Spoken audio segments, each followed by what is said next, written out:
In the cotton fields of Charleston, South Carolina, where the humid air carried both the weight of history and the promise of change, Ellsworth Raymond Johnson was born on October 31st, 1905, into a world that would forge him into one of the most enigmatic and powerful figures in the annals of American organized crime. This was the Jim Crow South at its most oppressive, where the legacy of slavery had been replaced by systematic segregation that created barriers to advancement that seemed as immutable as the tides that lapped against Charleston's historic shores. The Johnson family represented the struggling working class that characterized much of the African American community in the post-Reconstruction South, where the promises of freedom had been systematically undermined by legal restrictions, economic exploitation, and social violence that maintained white supremacy through both official and unofficial means. Ellsworth's father worked as a laborer in the bustling port city, loading and unloading cargo ships, while dreaming of opportunities that seemed perpetually beyond reach for men of his background and circumstances. The household that shaped young Ellsworth's early development was one where education was valued despite limited resources, where dignity was maintained despite systematic humiliation,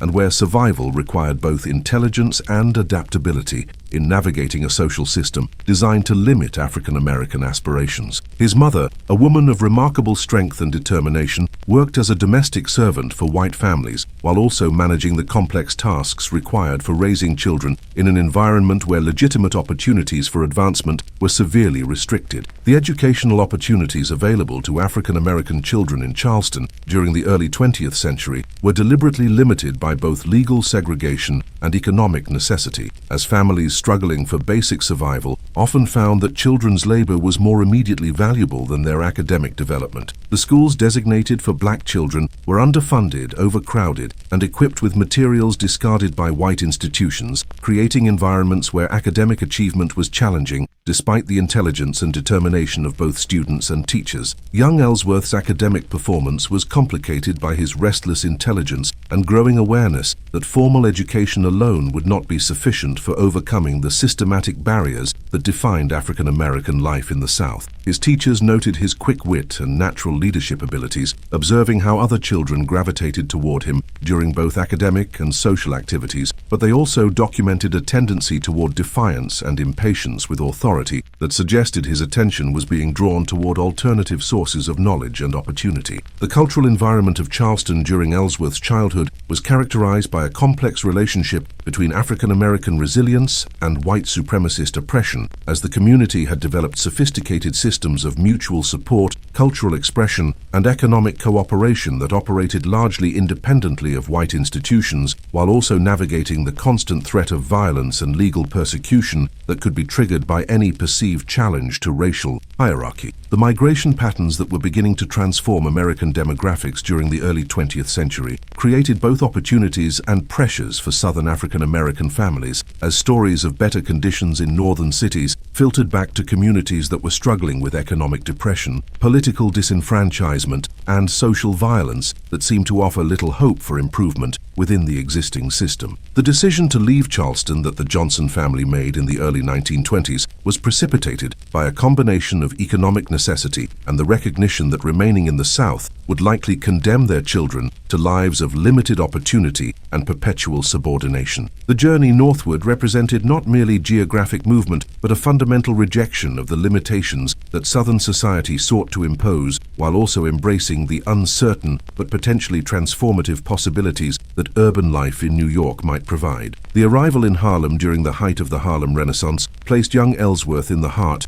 of what was arguably the most dynamic and culturally significant African American community in the United States. Harlem in the 1920s was a place where traditional limitations seemed negotiable, where artistic expression flourished alongside economic opportunity, and where the concentrated energy of hundreds of thousands of African Americans created an environment unlike anything that existed elsewhere in America. The Harlem that welcomed the Johnson family was a neighborhood in constant motion, where migrants from throughout the American South mixed with immigrants from the Caribbean and Africa to create a cosmopolitan community that challenged prevailing assumptions about African American capabilities and aspirations. The streets pulsed with jazz music, literary creativity, and entrepreneurial energy that demonstrated both the potential for African American achievement and the frustrations created by continued discrimination and limited access to mainstream American opportunities. However, this same vibrancy and opportunity also created conditions where illegal activities could flourish alongside legitimate enterprises, as the concentration of people with limited legal opportunities created demand for alternative economic activities, while the relative autonomy of the community provided some protection from law enforcement scrutiny. The underground economy that developed in Harlem during this period included gambling, bootlegging, and various forms of informal commerce that offered rapid advancement for individuals with the intelligence, courage, and ruthlessness necessary for success in competitive and dangerous environments. The street education that Ellsworth received during his teenage years in Harlem provided him with knowledge and skills that would prove more immediately valuable than anything he might have learned in conventional classrooms. The neighborhood served as a complex urban laboratory where young people could observe and participate in sophisticated systems of cooperation, competition, and conflict resolution that operated according to principles quite different from those taught in schools or churches. The nickname Bumpy that Ellsworth acquired during this period had multiple possible origins, though the most commonly accepted explanation involved a distinctive bump on the back of his head that had resulted from a childhood injury. Regardless of its specific etymology, the moniker became inseparable from his identity and eventually evolved into a symbol of both his physical distinctiveness and his growing reputation within Harlem's criminal community. The initial criminal activities that Bumpy became involved in during his late teenage years reflected both the opportunities available in Harlem's underground economy and his own intelligence and ambition. These early ventures included various forms of petty theft, illegal gambling, and participation in the bootlegging operations that had become enormously profitable during Prohibition, while also providing education in the methods and culture of organized crime. The mentorship relationships that Bumpy developed with established criminal figures in Harlem provided him with both protection and education that accelerated his advancement through the neighborhood's criminal hierarchy. The older criminals who recognized his potential understood that successful criminal organizations required intelligent and reliable associates who could handle complex responsibilities while maintaining the loyalty and discretion essential for illegal enterprises. The bootlegging opportunities that Prohibition created in Harlem were particularly significant for ambitious young criminals like Bumpy, as the enormous profits available through illegal alcohol sales enabled rapid accumulation of wealth and influence that would have been impossible through legitimate employment. The speakeasies, illegal bars, and underground drinking establishments that flourished throughout the neighborhood required both capital investment and ongoing protection that created numerous opportunities for criminal entrepreneurs. The organizational skills that Bumpy began to develop during his involvement in bootlegging operations included sophisticated approaches to supply chain management, personnel coordination, and risk assessment that would later prove essential for building and maintaining complex criminal enterprises. The experience gained through managing illegal alcohol distribution provided education in business practices that were directly applicable to other criminal activities, while also demonstrating the importance of political protection and community relationships. The violence that characterized criminal competition in Harlem during the 1920s provided Bumpy with education in both the strategic use of force and the limitations of approaches that relied primarily on intimidation and brutality. The conflicts between different criminal organizations taught him that sustainable success required careful balance between cooperation and competition, while also demonstrating the importance of reputation and respect in maintaining authority within criminal hierarchies. The law enforcement environment in Harlem during this period was characterized by corruption, limited resources, and complex relationships between police officers and criminal organizations that created opportunities for ambitious individuals who could navigate these relationships while building the political protection necessary for large-scale criminal operations. The systematic corruption that characterized many interactions between law enforcement and criminal enterprises provided both opportunities and constraints that shaped the development of criminal organizations. The legitimate business interests that Bumpy began to acquire during the late 1920s served multiple functions within his expanding criminal enterprise, providing cover for illegal activities while generating additional revenues and creating opportunities for money laundering that converted criminal proceeds into apparently legitimate assets. These enterprises included restaurants, barbershops, and various service businesses that employed community members while contributing to Harlem's economic vitality. The community relationships that Bumpy cultivated during his rise through Harlem's criminal hierarchy were complex and multifaceted, as he recognized that successful criminal leaders required popular support that could provide both protection from law enforcement and access to information about potential threats and opportunities. His reputation as someone who could provide assistance and protection to community members created political capital that served as a foundation for his criminal success. The numbers-running operation that became central to Bumpy's criminal empire during the 1930s represented one of the most sophisticated and profitable illegal gambling systems ever developed in an American urban environment. The numbers game, also known as the policy racket, involved systematic collection of small bets from thousands of participants while utilizing mathematical systems that ensured profitability for operators while providing realistic possibilities for substantial winnings that attracted continued participation. The organizational complexity of the numbers operation required capabilities that exceeded those of most legitimate businesses, as it involved coordinating the activities of hundreds of collectors, runners, and administrators while maintaining security against both law enforcement interference and attempts by rival organizations to steal territory or disrupt operations. The systematic record-keeping, financial management, and personnel coordination that were essential for numbers operations provided Bumpy with business education that would prove valuable throughout his criminal career. The political protection that Bumpy established during the expansion of his numbers empire included relationships with elected officials, law enforcement personnel, and political party operatives who could provide advance warning of raids, influence over regulatory decisions, and assistance in resolving legal problems that might threaten his operations. These relationships were maintained through financial contributions, strategic favors, and the provision of information and services that served the interests of both criminal and political leaders. The territorial expansion that occurred during Bumpy's rise to prominence extended his influence throughout Harlem and into surrounding neighborhoods where his organization could establish operations while avoiding conflicts with other criminal groups that might trigger destructive competition. The careful negotiation of territorial boundaries and spheres of influence demonstrated his understanding that successful criminal enterprises required both aggressive expansion and strategic restraint. The economic impact of Bumpy's operations on Harlem during the 1930s was enormous, as the numbers game alone generated millions of dollars in annual revenue while providing employment for thousands of community members who served as collectors, runners, and administrators. The circulation of this money throughout the neighborhood created economic multiplier effects that supported legitimate businesses while also generating resources for community investments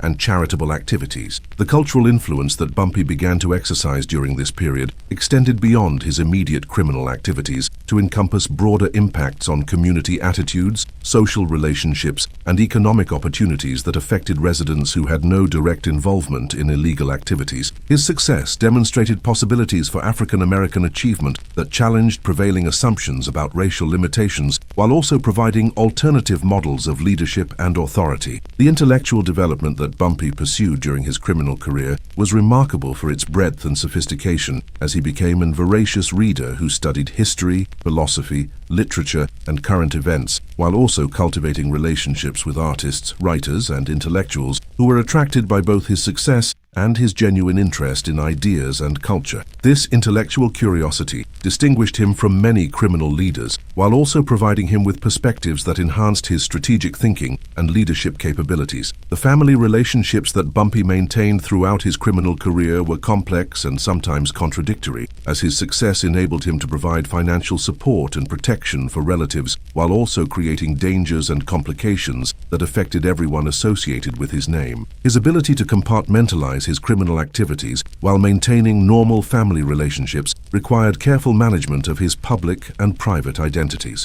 The prison experiences that punctuated Bumpy's criminal career provided him with both challenges and opportunities, as incarceration removed him from direct involvement in his organizations while also providing time for reflection, education, and strategic planning that contributed to his long-term success. The relationships that he developed with other inmates and the reputation that he maintained within prison systems enhanced his credibility within criminal circles, while also demonstrating his ability to command respect in various environments. The international awareness that Bumpy developed during his criminal career included understanding of global political and economic developments that affected both legitimate and illegal markets, as he recognized that successful criminal enterprises required broader perspectives than those provided by purely local or regional considerations. His knowledge of international affairs and cultural developments provided him with insights that enhanced his strategic planning, while also contributing to his reputation as an unusually sophisticated criminal leader. The technological adaptations that Bumpy's organization implemented during the evolution of his criminal empire included communication systems, transportation methods, and security measures that provided competitive advantages while demonstrating his commitment to maintaining organizational effectiveness through investment in new capabilities and equipment. The succession planning that Bumpy began during his peak years reflected his recognition that successful criminal organizations required institutional continuity that extended beyond individual leaders while providing advancement opportunities that could motivate loyal associates to maintain their commitment to organizational objectives. By the late 1930s, Bumpy Johnson had established himself as one of the most powerful and respected criminal leaders in Harlem while building an organization that controlled substantial portions of the neighborhood's illegal economy. His success demonstrated both the potential for African American criminal enterprises and the complex relationships between illegal activities and community development in urban environments, where legitimate opportunities remained limited by systematic discrimination. The foundation had been established for developments that would transform Bumpy from a successful local criminal leader into a figure whose influence would extend far beyond Harlem, while his organizational methods and community relationships would provide models that influenced criminal leaders throughout the United States. The young man who had arrived from Charleston had been transformed into a sophisticated criminal entrepreneur whose vision and capabilities would shape the landscape of American organized crime for decades to come. The transformation of Bumpy Johnson from a street-level criminal into the undisputed master of Harlem's underground economy began in earnest during the 1930s as he recognized that the numbers racket represented not merely a gambling operation but a sophisticated financial system that could serve as the foundation for a criminal empire that would rival any legitimate business in terms of organizational complexity and revenue generation. The Great Depression had created economic conditions that made illegal gambling particularly attractive to community members seeking financial hope, while also creating opportunities for ambitious criminals who possessed the vision and capabilities necessary for large-scale operations. The numbers game that Bumpy systematized and expanded during this period was based on a deceptively simple concept that concealed remarkable organizational complexity and mathematical sophistication. Participants placed small bets, typically ranging from pennies to dollars, on three-digit combinations that would be determined by various methods including stock market figures, race results, or other publicly available numerical data. The winning combination was announced each day, and successful bettors received payouts that could range from modest sums to substantial windfall amounts that represented life-changing money for working-class participants. The mathematical foundation of the numbers operation was carefully calibrated to ensure profitability for operators while providing sufficient winning opportunities to maintain participant interest and loyalty. The odds against any specific three-digit combination were precisely 999 to 1, but payouts were typically set at 500 to 1 or 600 to 1, creating profit margins that enabled operators to cover operational expenses, provide attractive earnings for personnel, and generate substantial revenues for expansion and investment in other criminal activities. The organizational structure that Bumpy developed for his numbers empire was remarkable for its sophistication and efficiency, incorporating elements of modern corporate management with the security measures and flexibility required for illegal enterprises.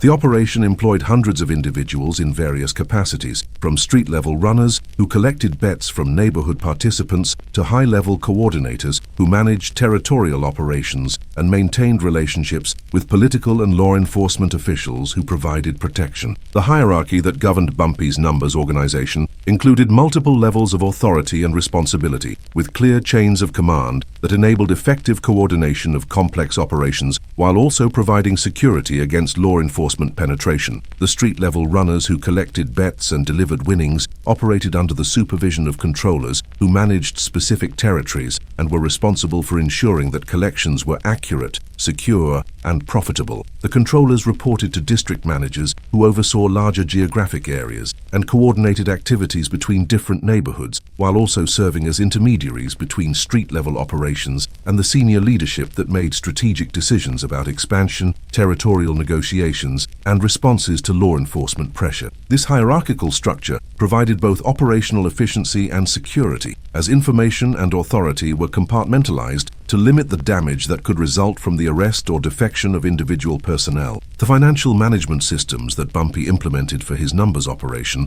were among the most sophisticated money-handling operations ever developed by criminal organizations, as they required the processing of enormous volumes of small-denomination cash while maintaining accurate records of bets, winnings, and territorial revenues. The daily collections from hundreds of runners throughout Harlem generated cash flows that exceeded those of many legitimate businesses while creating complex challenges for storage, transportation, and conversion into other assets. The accounting procedures that were essential for numbers operations required mathematical precision and systematic record-keeping that exceeded the capabilities of most legitimate businesses, as operators needed to track thousands of individual bets while calculating odds, determining winners, and managing payouts in ways that maintained both profitability and participant confidence. The clerks and bookkeepers who managed these financial operations possessed specialized skills that made them valuable assets within the criminal organization, while also making them potential targets for recruitment by law enforcement agencies. The security measures that Bumpy developed for protecting his numbers operation included sophisticated surveillance systems, communication networks, and defensive protocols that provided early warning of law enforcement activities, while ensuring that cash, records, and personnel could be protected from both official raids and attempts by rival organizations to disrupt or steal operations. The investment in security was substantial, but essential for maintaining the operational continuity that was necessary for long-term profitability. The territorial expansion that occurred during the growth of Bumpy's numbers empire was conducted through a combination of negotiation, strategic alliances, and selective use of force that demonstrated his understanding of the complex political and economic dynamics that governed criminal activities in urban environments. The expansion into new neighborhoods required careful assessment of existing criminal operations, community relationships, and law enforcement patterns that could affect the success and sustainability of new operations. The negotiations with established criminal leaders that accompanied territorial expansion were conducted with the formality and strategic calculation that characterized business dealings between legitimate corporations, as Bumpy recognized that unnecessary conflicts could be costly and counterproductive for all parties involved. His reputation for both intelligence and reliability enabled him to establish cooperative relationships with other criminal leaders, while also making clear his determination to protect his organization's interests when necessary. The enforcement capabilities that Bumpy developed for maintaining discipline within his organization and protecting against external threats were based on strategic use of violence rather than random brutality, as he understood that excessive force could attract unwanted law enforcement attention while also creating instability that could disrupt profitable operations. The reputation for controlled but decisive action that his organization maintained served as an effective deterrent against both internal betrayal and external challenges. The corruption networks that became essential for Bumpy's operations during this period were systematic and comprehensive, involving relationships with police officers, court officials, political figures, and regulatory personnel who could provide advance warning of enforcement actions, favorable treatment during legal proceedings, and assistance in resolving problems that might threaten organizational stability and profitability. The political relationships that Bumpy cultivated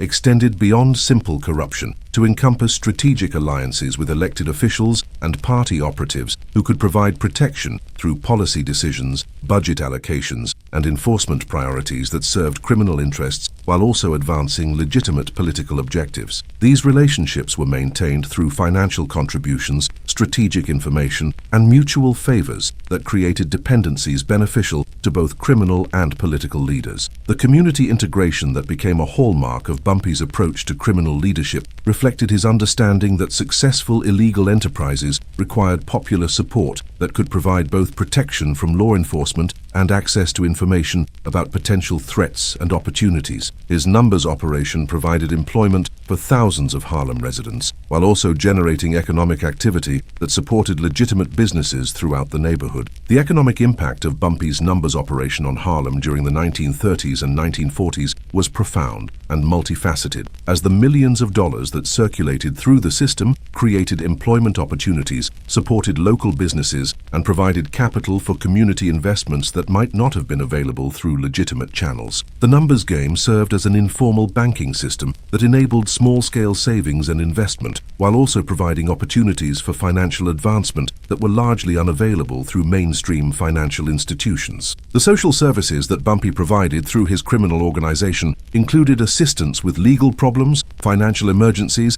and family crises that demonstrated his commitment to community welfare, while also building the popular support that was essential for his criminal success. His willingness to provide help during difficult times created loyalty and respect that extended far beyond his immediate criminal associates to encompass broad segments of the Harlem community. The cultural patronage that Bumpy engaged in during his peak years included support for artists, musicians, and writers who were creating the cultural renaissance that made Harlem famous throughout the world. His appreciation for intellectual and artistic achievement distinguished him from many criminal leaders, while also contributing to his reputation as a sophisticated and progressive figure who understood the importance of culture and education for community development. The business diversification that Bumpy implemented during the expansion of his criminal empire included investments in legitimate enterprises such as restaurants, barbershops, and real estate that served multiple functions within his broader organization. These businesses provided cover for criminal activities while generating additional revenues and creating opportunities for money laundering that converted criminal proceeds into apparently legitimate assets. The international awareness that distinguished Bumpy from many of his contemporaries included understanding of global political and economic developments that could affect both criminal and legitimate markets. His knowledge of international affairs enabled him to anticipate changes in law enforcement priorities, political conditions, and economic opportunities that could affect his operations, while also providing him with perspectives that enhanced his strategic planning capabilities. The technological innovations that Bumpy's organization adopted during this period included advanced communication systems that enabled rapid coordination of complex operations while providing security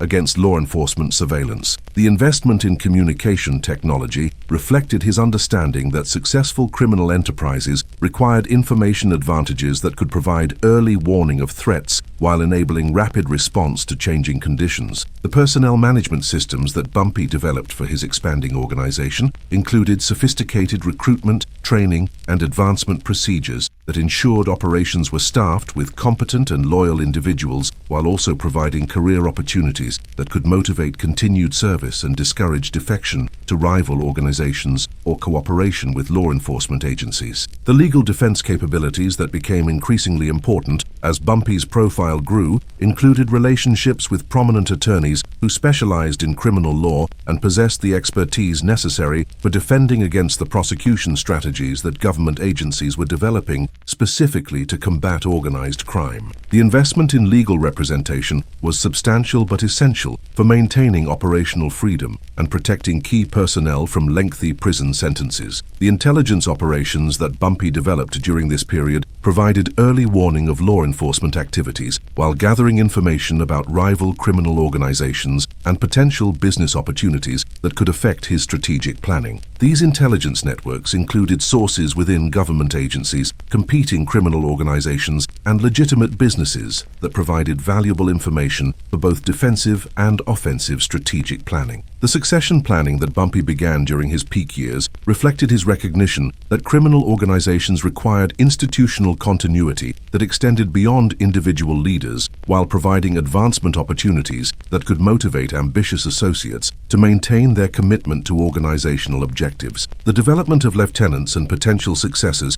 was carefully managed to ensure both competence and loyalty, while avoiding the creation of internal competition that could destabilize the organization. The media management that became necessary as Bumpy's reputation grew included strategic relationships with journalists and community leaders who could influence public perception of his activities while countering negative publicity that might affect his political protection or community support. His ability to maintain a generally positive public image despite his obvious criminal activities demonstrated sophisticated understanding of public relations and community politics. The law enforcement challenges that Bumpy faced during the expansion of his empire included increasingly sophisticated investigative techniques and coordination between different agencies that posed threats to his operational security. The response to these challenges required constant adaptation of security measures, communication procedures, and operational methods that could maintain effectiveness while minimizing exposure to prosecution. The economic analysis that Bumpy conducted of his various criminal enterprises enabled him to optimize profitability while minimizing risks through diversification of activities and geographic expansion that reduced dependence on any single source of revenue. This business-like approach to criminal enterprise distinguished his organization from more traditional criminal groups that relied primarily on instinct and tradition rather than systematic analysis and strategic planning. The community relationships that Bumpy maintained during his period of greatest influence were characterized by respect and genuine affection that reflected both his personal character and his contributions to neighborhood welfare. His reputation as someone who could be trusted to honor commitments and provide assistance during difficult times created social capital that provided protection more effective than any security measures, while also enabling him to recruit talented associates from throughout the community. The political influence that Bumpy exercised during the height of his power extended beyond Harlem to encompass relationships with city, state, and federal officials who recognized both his community influence and his financial capabilities.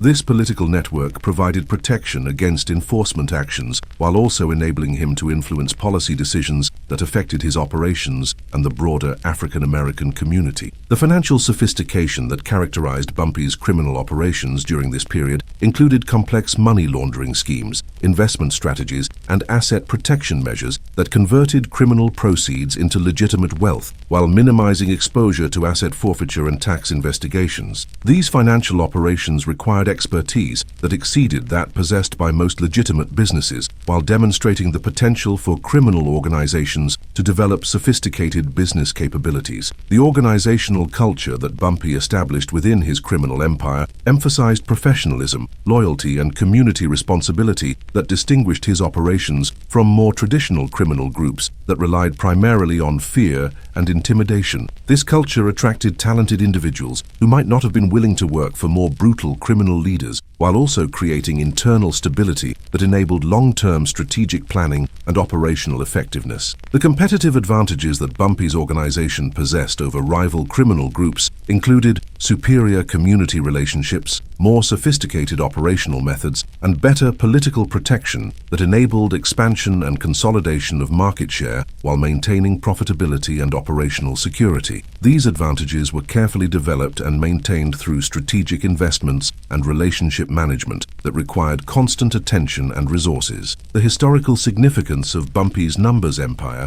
extended beyond its immediate criminal success to encompass its role in demonstrating the potential for African-American criminal organizations to achieve unprecedented levels of sophistication and community integration. His success challenged prevailing assumptions about the capabilities of African-American criminal leaders while providing models that influenced the development of organized crime throughout the United States. By the 1940s, Bumpy Johnson had successfully built one of the most sophisticated and profitable criminal enterprises in American history, commanding an organization that generated millions of dollars in annual revenue while providing employment and services for thousands of Harlem residents. His numbers operation had become the foundation for a criminal empire that extended far beyond gambling to encompass various forms of illegal activity while maintaining the community relationships and political protection that were essential for long-term success. However, the very success that had elevated Bumpy to the pinnacle of criminal achievement was also attracting attention from law enforcement agencies and federal authorities who were developing new capabilities and strategies specifically designed to combat sophisticated organized crime operations. The stage was being set for challenges that would test every aspect of the empire that Bumpy had built, while determining whether his innovations could survive the inevitable pressure from government forces that possessed their own resources and determination to establish the supremacy of legal authority over criminal enterprise. By the late 1940s, Bumpy Johnson had transcended his origins as a street criminal to become something unprecedented in American organized crime, a criminal leader who commanded not only fear and obedience, but genuine respect and affection from the community he controlled. Unlike the traditional model of organized crime bosses who ruled through intimidation and maintained distance from ordinary citizens, Bumpy had created a unique form of criminal leadership that combined absolute authority over illegal activities with genuine concern for community welfare and social justice. The title Godfather of Harlem that Bumpy earned during this period reflected not only his control over the neighborhood's criminal activities, but also his role as an unofficial community leader who provided services and protection that were often unavailable through legitimate channels. His influence extended far beyond his criminal organization to encompass relationships with business leaders, religious figures, political officials, and social activists who recognized both his power and his commitment to Harlem's advancement and prosperity. The daily routine that characterized Bumpy's life during his period of greatest influence was a careful balance between criminal coordination and community engagement that demonstrated his unique position within Harlem society. His mornings often began with meetings with lieutenants who reported on the previous day's numbers collections, territorial developments, and law enforcement activities, but his afternoons frequently included visits to local businesses, participation in community events, and consultations with residents who sought his assistance with various problems. The community services that Bumpy provided through his criminal organization had evolved into a comprehensive welfare system that addressed needs that were often ignored by official social service agencies. His network included assistance with legal problems, financial emergencies, family crises, and employment opportunities that created a parallel support system operating alongside but independent of government institutions. This community service role generated loyalty and respect that provided more effective protection than any security measures, while also establishing Bumpy as a legitimate leader within Harlem society. The conflict with Italian-American criminal families that intensified during this period represented one of the most significant challenges to traditional organized crime hierarchies in American history. The established families that controlled much of New York's criminal activities had long viewed Harlem as territory that should be subordinate to their authority, but Bumpy's success in building an independent empire challenged these assumptions while demonstrating that African-American criminal organizations could achieve unprecedented levels of sophistication and profitability. The negotiations with Italian crime families that occurred sporadically throughout the 1940s and 1950s were conducted with the formality and mutual respect that characterized dealings between sovereign entities rather than discussions between superior and subordinate organizations. These meetings revealed the extent to which Bumpy had earned recognition as an equal among New York's criminal elite, while also highlighting the fundamental differences in approach and philosophy that distinguished his organization from more traditional criminal enterprises. The most significant of these conflicts occurred with the Genovese crime family, which had exercised influence over certain aspects of Harlem's illegal activities and was reluctant to accept Bumpy's claims to exclusive territorial control. The tensions that developed between these organizations were managed through a combination of diplomatic negotiation and strategic demonstration of capabilities that avoided open warfare while establishing clear boundaries and spheres of influence that both sides could accept. The law enforcement pressure that intensified during Bumpy's peak years included increasingly sophisticated federal investigations that represented new approaches to combating organized crime. The Federal Bureau of Narcotics, under the leadership of Harry Anslinger, had identified Bumpy as a significant target for prosecution efforts that utilized enhanced surveillance techniques, financial analysis, and coordinated multi-agency operations that exceeded anything previously directed against African-American criminal leaders. The arrest and trial that resulted from these federal investigations led to Bumpy's conviction on conspiracy charges in 1952, resulting in a 15-year federal prison sentence that temporarily removed him from direct involvement in Harlem's criminal activities. However, his imprisonment also demonstrated the institutional strength of the organization he had built, as his lieutenants were able to maintain operations and territorial control during his absence, while preserving the community relationships that were essential for his eventual return to power. The prison experience at Alcatraz Federal Penitentiary, where Bumpy served the majority of his sentence, provided him with opportunities for reflection, education, and relationship building that contributed to his intellectual development while also enhancing his reputation within criminal circles. His conduct during imprisonment earned respect from both fellow inmates and prison officials while demonstrating the personal discipline and philosophical sophistication that distinguished him from many criminal leaders. The relationships that Bumpy developed during his incarceration included connections with other prominent criminals, political prisoners, and intellectuals who provided diverse perspectives on social issues, economic systems, and political developments that enhanced his understanding of broader contexts affecting criminal organizations and community development. These relationships contributed to his evolution from a successful criminal leader to a figure with broader social and political awareness. The return to Harlem in 1963 that followed Bumpy's release from federal prison marked his re-entry into a community that had changed significantly during his absence, but had maintained both respect for his leadership and expectations for his renewed involvement in community affairs. The welcome that he received from Harlem residents demonstrated the enduring loyalty and affection that his pre-imprisonment community service had generated, while also indicating the extent to which his legend had grown during his absence. The organizational changes that Bumpy discovered upon his return included both evolution and continuity within his criminal empire, as his lieutenants had adapted to changing conditions while maintaining the core principles and community relationships that had characterized his leadership. The numbers operation continued to function effectively, though it faced increased competition from state-sponsored lotteries and other legal gambling options that were beginning to affect illegal gambling markets. The political environment that Bumpy encountered during the 1960s was dramatically different from the conditions that had existed during his imprisonment, as the civil rights movement had created new opportunities and challenges for African American leaders, while also generating increased scrutiny of criminal activities that might undermine legitimate political advancement. His response to these changed conditions demonstrated both his adaptability and his continued commitment to community welfare. The mentorship relationships that became increasingly important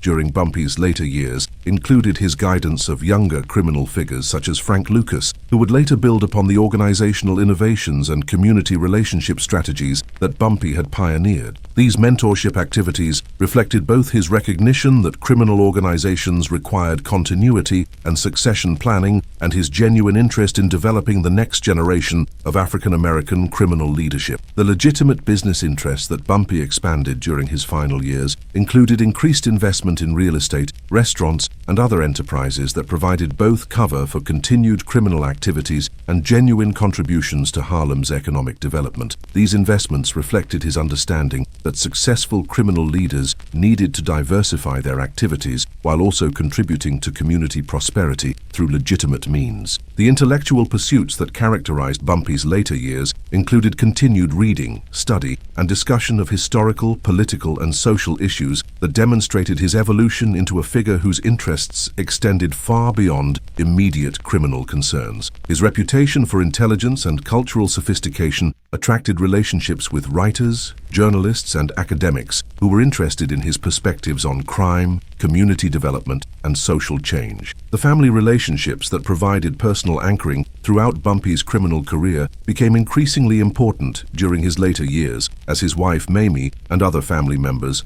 provided stability and continuity that enabled him to maintain normal human connections despite the demands and dangers associated with criminal leadership. These relationships required careful management to protect family members from the risks associated with his criminal activities, while also providing the emotional support that was essential for his personal well-being. The community leadership that Bumpy exercised during the 1960s extended beyond his criminal organization to encompass informal but significant influence over various aspects of Harlem life, including business development, political activities, and social programs that addressed community needs. His ability to mobilize resources and coordinate activities made him a valuable ally for legitimate leaders who sought to improve conditions in the neighborhood. The cultural patronage that continued throughout Bumpy's career included support for musicians, writers, and artists who were creating the cultural renaissance that made Harlem famous throughout the world. His appreciation for intellectual and artistic achievement contributed to his reputation as a sophisticated leader who understood the importance of culture and creativity for community development and social advancement. The political relationships that Bumpy maintained during the civil rights era were complex and sometimes contradictory, as his criminal activities created potential embarrassment for legitimate political leaders, while his community influence and financial resources made him a valuable ally for candidates and causes that served African American interests. His ability to navigate these relationships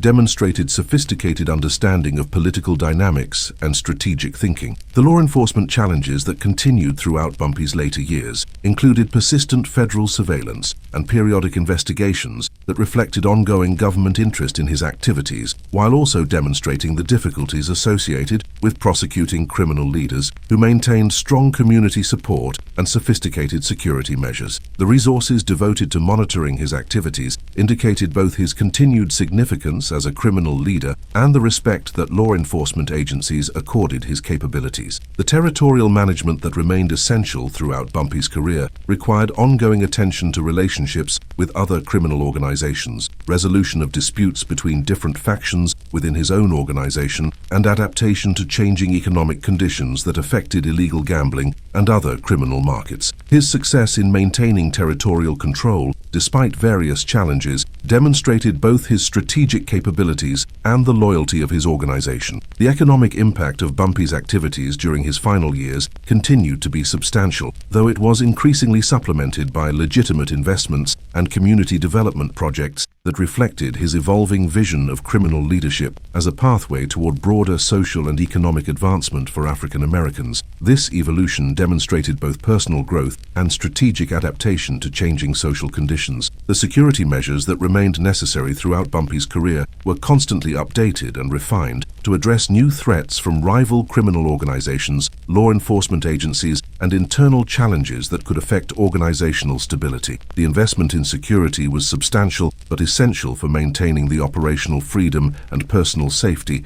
that enabled continued criminal success. The media relationships that Bumpy cultivated during his later years included strategic interactions with journalists and writers who were interested in his story, while also serving his interests in maintaining favorable public perception and accurate historical documentation of his activities and contributions. His ability to manage media attention demonstrated sophisticated understanding of public relations and reputation management. The health concerns that began to affect Bumpy during his 60s were managed with the same systematic attention that he devoted to other aspects of his life, though they created limitations on his activities and forced him to delegate increasing responsibility to trusted lieutenants who could maintain organizational effectiveness during his periods of reduced involvement. The philosophical development that characterized Bumpy's later years included reflection on the relationship between criminal success and community responsibility, the possibilities for legitimate advancement within American society, and the legacy that he would leave for future generations of African American leaders. These philosophical considerations influenced his approach to mentorship, community service, and strategic planning during his final years. The international awareness that distinguished Bumpy throughout his career continued to influence his strategic thinking during the 1960s, as he recognized that global political and economic developments could affect both criminal opportunities and community conditions in ways that required adaptive responses and strategic planning. His knowledge of international affairs provided perspectives that enhanced his effectiveness as both a criminal leader and a community figure.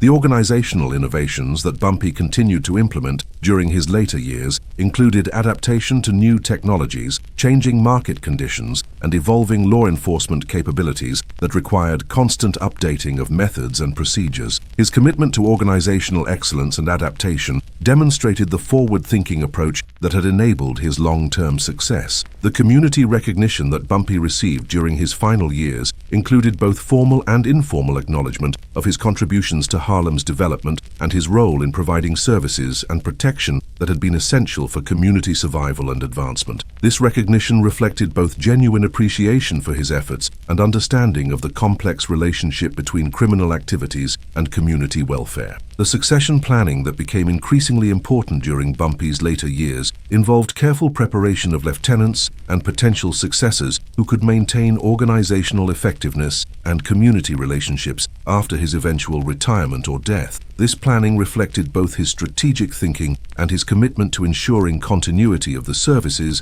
and protection that his organization provided to the Harlem community. The legacy considerations that influenced Bumpy's activities during his final years included efforts to ensure that his contributions to Harlem's development would be remembered and that his innovations in criminal organization and community leadership would continue to influence future generations of African American leaders. These considerations demonstrated both personal pride and genuine concern for community advancement. By the late 1960s, Bumpy Johnson had achieved something unprecedented in American organized crime. He had successfully combined criminal leadership with genuine community service and social responsibility in ways that earned him respect and affection that extended far beyond traditional criminal circles. His unique position as both a feared criminal leader and a beloved community figure demonstrated possibilities that had not been previously realized in American organized crime, while also illustrating the complex relationships between illegal activities and community development in urban environments where legitimate opportunities remained limited. However, the very success that had elevated Bumpy to legendary status was also creating conditions that would soon test the durability of the empire he had built and the community relationships he had cultivated. The changing social and political environment of the late 1960s would present new challenges and opportunities that would determine whether his unique form of criminal leadership could survive the transformation of American society that was occurring throughout the nation. The final years of Bumpy Johnson's remarkable life were characterized by a growing awareness that the world he had dominated for 3 decades was undergoing fundamental changes that would challenge everything he had built, while also creating opportunities for the next generation of criminal leaders to implement their own visions of what organized crime could become. The social upheavals of the late 1960s, combined with technological advances and shifting law enforcement priorities, were creating conditions that would test the durability of the organizational innovations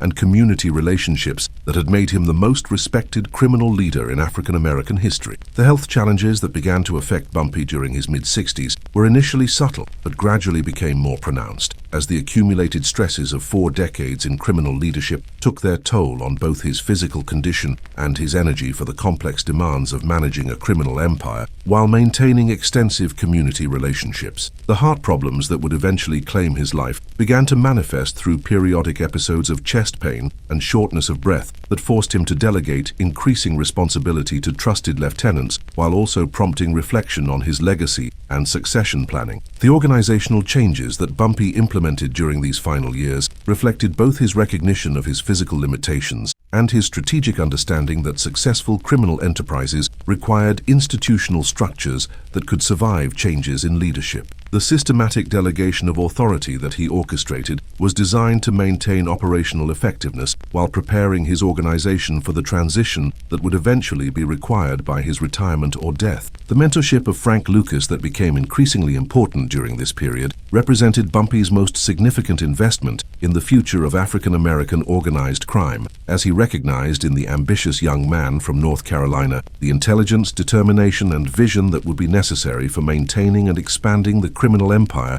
that he had spent his lifetime building. The education that Bumpy provided to Frank included not only operational knowledge, but also strategic wisdom about community relationships, political protection, and the importance of balancing criminal success with social responsibility. The community activities that continued to occupy much of Bumpy's time during his final years demonstrated his enduring commitment to Harlem's welfare and advancement, as he participated in various civic organizations, supported educational initiatives, and provided assistance for community members who faced challenges that could not be addressed through conventional channels. These activities reflected both personal satisfaction and strategic recognition that his criminal organization's long-term success depended on maintaining the popular support that had been essential throughout his career. The political environment of the late 1960s created both opportunities and challenges for Bumpy's continued influence, as the civil rights movement had generated increased opportunities for African American political participation, while also creating scrutiny of criminal activities that might undermine legitimate advancement efforts. His response to these changed conditions demonstrated both adaptability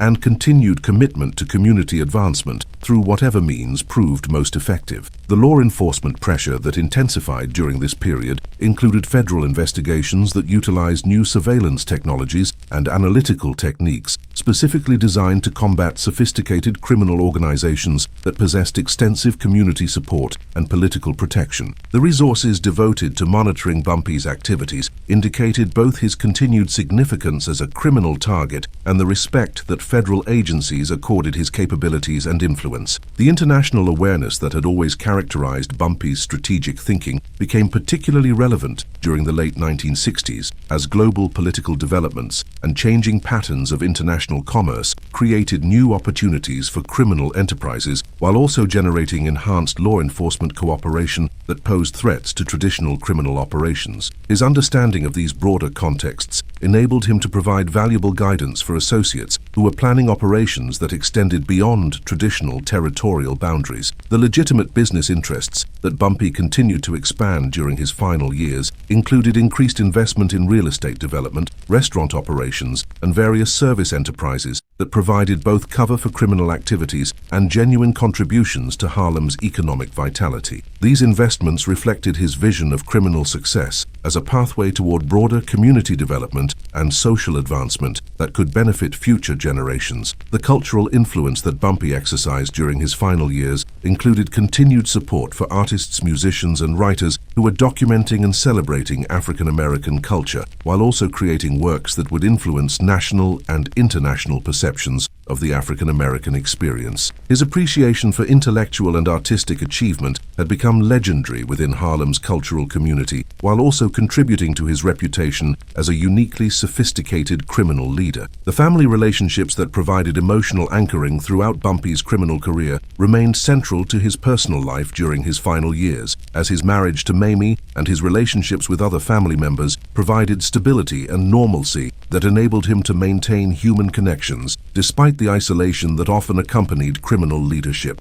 These relationships required constant attention to ensure that family members remained protected from the dangers associated with his criminal activities. The philosophical reflections that occupied increasing portions of Bumpy's time during his later years included consideration of the relationship between individual success and community responsibility, the possibilities for legitimate advancement within American society, and the moral complexities associated with criminal activities that provided services and protection that were often unavailable through legal channels. These philosophical considerations influenced his approach to mentorship and succession planning, while also contributing to his reputation for intellectual depth. The technological adaptations that Bumpy's organization implemented during the late 1960s included adoption of new communication systems, surveillance equipment, and coordination technologies that provided competitive advantages while demonstrating his continued commitment to organizational excellence and adaptation to changing conditions. The investment in technology reflected his understanding that successful criminal enterprises required capabilities that matched or exceeded those of law enforcement agencies. The territorial management that remained essential throughout Bumpy's career required ongoing attention during his final years, as competing criminal organizations sought to exploit any perceived weakness or opportunity for expansion into his traditional spheres of influence. His success in maintaining territorial control, despite health challenges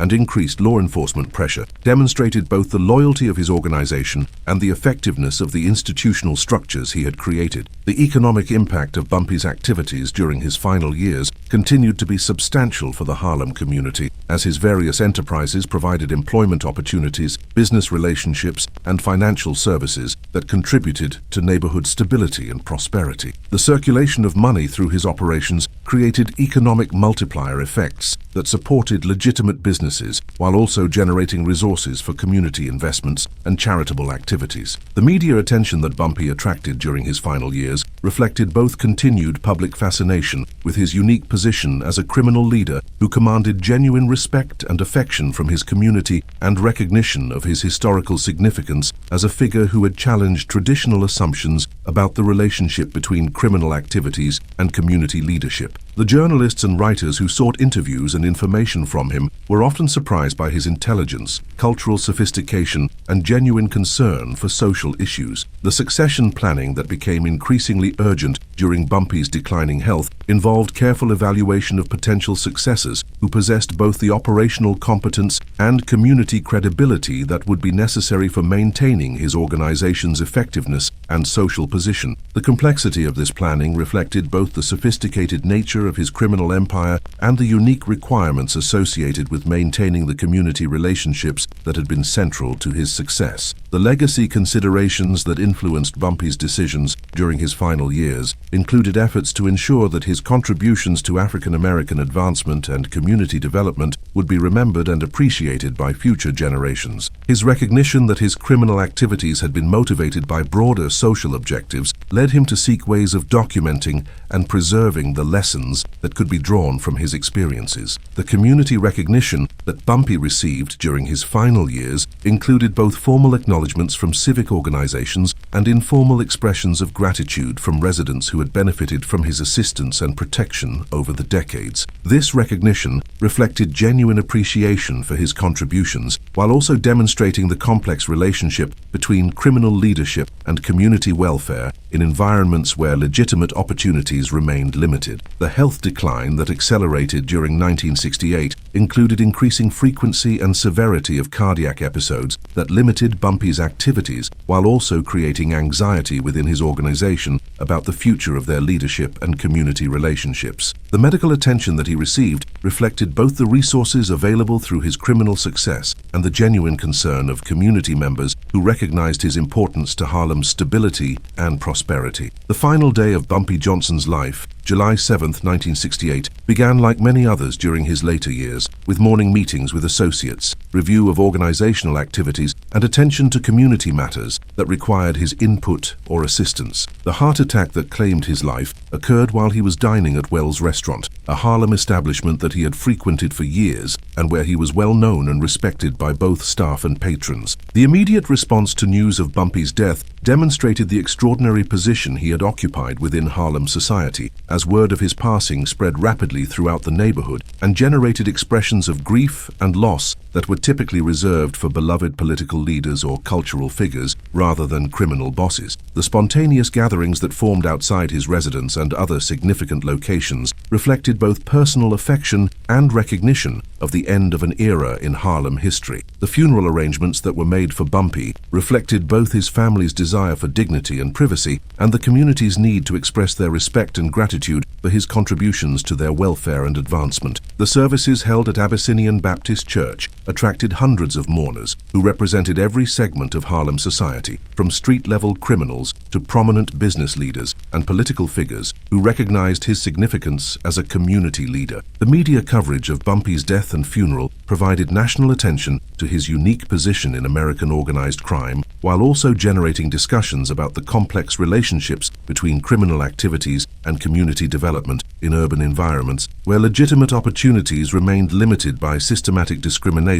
and economic inequality. The obituaries and retrospective analyses revealed both admiration for his achievements and recognition of the contradictions inherent in his criminal career. The immediate impact of Bumpy's death on Harlem's criminal landscape was both dramatic and lasting, as his organization struggled to maintain cohesion and effectiveness without his personal leadership, while rival groups sought to exploit the perceived vulnerability created by the succession crisis. The loyalty and competence of his lieutenants proved essential for preserving organizational continuity during this difficult transition period. The long-term consequences of Bumpy's death extended far beyond the immediate effects on criminal organizations to encompass broader impacts on community leadership, political relationships, and social services that had been provided through his criminal empire. The gap created by his absence was gradually filled by a combination of legitimate social service agencies, political organizations, and successor criminal leaders who lacked both his community credibility and his vision of criminal responsibility. The influence on subsequent criminal leaders that represented Bumpy's most significant legacy was demonstrated most clearly through the career of Frank Lucas, who utilized the lessons learned from his mentor to build his own criminal empire while adapting Bumpy's organizational methods and community relationship strategies to the changed conditions of the 1970s. The success that Frank achieved validated many of Bumpy's innovations, while also demonstrating the enduring value of his approach to criminal leadership. The community memory of Bumpy that developed in the years following his death evolved into a complex mixture of factual history and mythological narrative that reflected both his genuine achievements and the community's need for heroic figures who had successfully challenged systematic oppression while providing protection and services that were often unavailable through legitimate channels. This collective memory contributed to his transformation from historical figure to cultural icon. The academic interest in Bumpy's career that emerged during subsequent decades reflected scholarly recognition of his significance as a case study in the relationships between criminal organizations, community development, and social change in urban America. The research conducted by historians, sociologists, and criminologists provided analytical frameworks for understanding his achievements while also documenting the broader social and economic conditions that had enabled his success. The popular culture representations of Bumpy that appeared in various media formats during subsequent decades contributed to his transformation from historical figure to cultural icon, while also influencing public perceptions of organized crime and African American achievement. The books, movies, and television programs that featured his story often emphasized dramatic elements while sometimes obscuring the complex social and political contexts that had shaped his career. The law enforcement legacy of Bumpy's career included both the investigative techniques that had been developed to combat his organization and the recognition that traditional approaches to criminal justice were often inadequate against sophisticated criminal enterprises that possessed extensive community support and political influence. The methods that federal agencies had used to investigate his activities became standard tools for organized crime investigations while demonstrating the importance of understanding community dynamics in law enforcement efforts. The political implications of Bumpy's legacy included ongoing debates about the relationship between criminal activities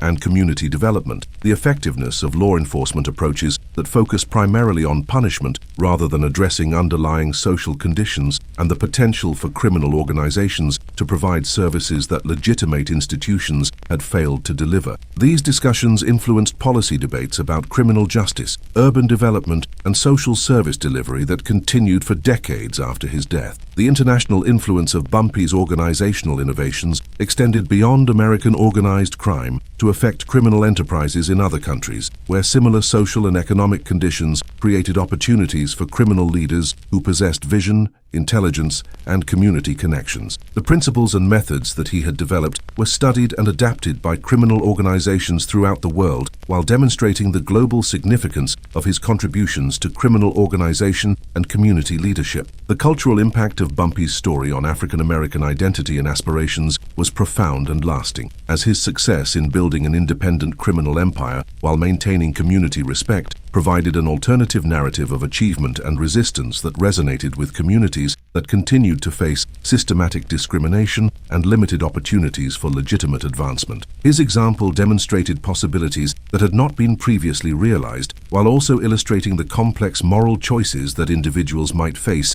in environments where conventional paths to success remained blocked. The educational value of Bumpy's career for understanding American organized crime, urban development, and social change continued to provide insights for researchers, policymakers, and community leaders who sought to address the challenges posed by criminal organizations while also understanding the social and economic factors that created opportunities for criminal recruitment and community support. The moral complexity of Bumpy's legacy remained a subject of ongoing discussion and analysis, as his criminal activities were balanced against his community contributions, while his methods were evaluated in the context of the systematic discrimination and limited opportunities that had characterized African American life during his career. The debates about his legacy reflected broader questions about individual responsibility, social justice, and the relationship between legal authority and moral legitimacy. The historical significance of Bumpy Johnson extended beyond his individual achievements to encompass his role in demonstrating the potential for African American criminal organizations to achieve unprecedented levels of sophistication and community integration, while challenging traditional assumptions about the relationship between criminal activities and social responsibility. His career provided a case study in the complex dynamics of power, community, and survival in urban America during the mid-20th century. As we reflect on the life and legacy of Bumpy Johnson, we are confronted with a figure whose story challenges conventional categories and moral judgments while illustrating the complex relationships between individual ambition, community responsibility, and social justice in American society.